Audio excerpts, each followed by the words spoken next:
was kind of an awkward kind of match tonight. I think it was.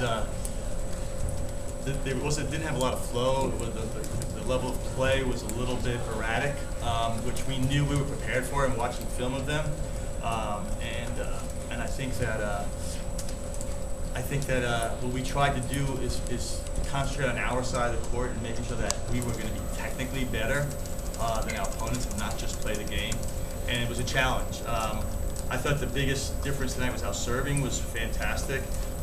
Kaylee Gibson, Kayla Shortley came in the second game and gave us a great run, but I think our serve took NC State out of the game, out of the match most of the night, and then our consistent play from our middle hitters.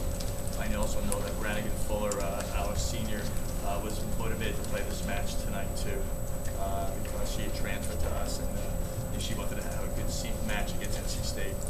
For some personal reason, whatever it may be. But I was delighted to finish it. It was an awkward match, as I said, because of the fact it just didn't have a flow, and even with the crowd and the fever, I have to say it was hard to get really super excited about the level of play. I mean, it wasn't super dynamic. I think towards the end, when you saw Emily McGee have a couple of those big swings at the end, number 11, she did a great job, and Ingrid Hansen-Tuffin, number 20, had some big blocks and some kills early. Those are things you kind of get you pumped up and gets the crowd going. There was a lot of up and down play, but I was delighted with the win. So I was excited the way we played, and the fact that we got a lot of young people some playing time tonight, I think was important. McGee, Heather Henry, Morgan Fox, Kayla Shortley, all freshmen or sophomores on the court, and then Erica Bain is the first time setting a match in a while, full match, because of the injury that we had to our other setter, Cora Harms, sprained her ankle last night, but I think she'll be back this weekend. So,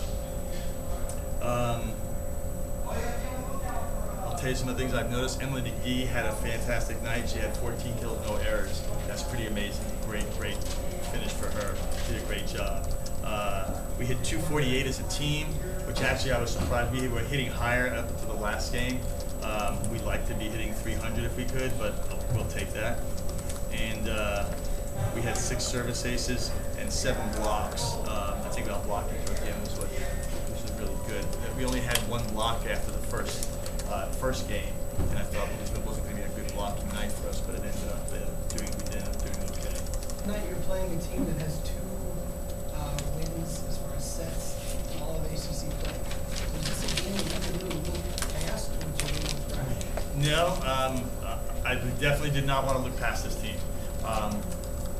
It's difficult. I think when you play a team that's not winning too much, they're also very dangerous. And to a team like us that's been up and down, I was worried because if we come out flat, they'll jump all over us. I'd also seen earlier scores when they played Florida State, who's won in the conference. They lost that first game 30-28. They lost to Georgia Tech 29-27, 2 points. So we knew that NC State could come out really strong. So I was concerned. So I knew we needed to be on early in the match to take them out of their game.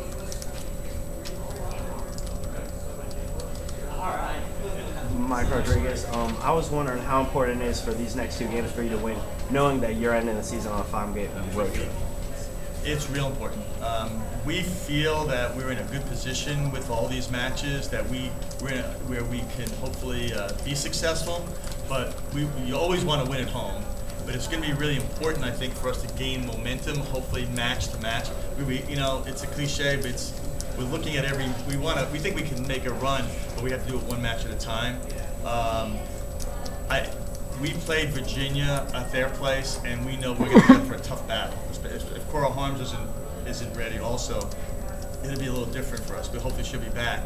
But Virginia Tech is a match we probably play one of our worst matches of the year, and we feel like we want to beat that team badly. And it's also senior day. So there's a lot of extra motivation that goes into playing the last home matches of the career of our 4 seniors, Megan Owens, Heather Brooks, Ingrid Hansen-Tuffin, and Brannigan Fuller. So they'll be motivated, and hopefully the team will help play well for them. I think that's really important. And then we want to take that on the road. Fortunately, we feel that when we play at Wake and Duke, it's not a big road trip. And in state, we feel like we'll get some fans. There might be as many fans at those games for Carolina as there will be for those Mount Orleans. So we feel like it's not too much a disadvantage.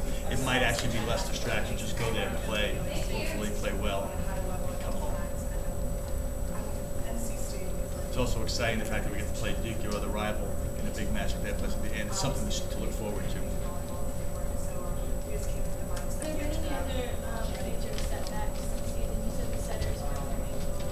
This is the third time Cora Harms has sprained her ankle. She did her right ankle, then she was out for a match, and she sprained her left ankle. She was out, and she's now her right ankle again. She's a trooper. I think she'll be back. We've had some other people that have been out. When we made our trip down to Florida State and Miami, Emily McGee and Suzanne Haydel both didn't make that trip. Two potential starting outside hitters, so we weren't at our strength there, but we ended up with a great win over Miami. That's why we have depth. I mean, you have to have people ready, prepared all throughout the season, that if somebody gets hurt or somebody's off on their match, you have to have somebody that can step in right away.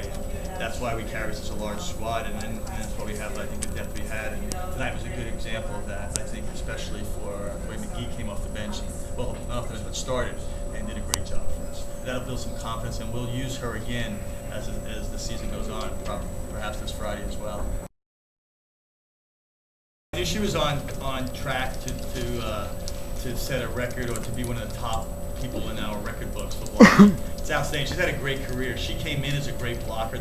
She's a natural in that skill. We always knew that she could be a great blocker, and she just got better and better. What we're really excited about is the fact that she leads our team in hitting percentage right now, which is something that as a freshman, her arm swing was not really fluid, but she's become a really good offensive player. That's exciting. That's just a good testament to her career. And in fact, she's been on the court a lot. You have to be on the court for a lot of matches to get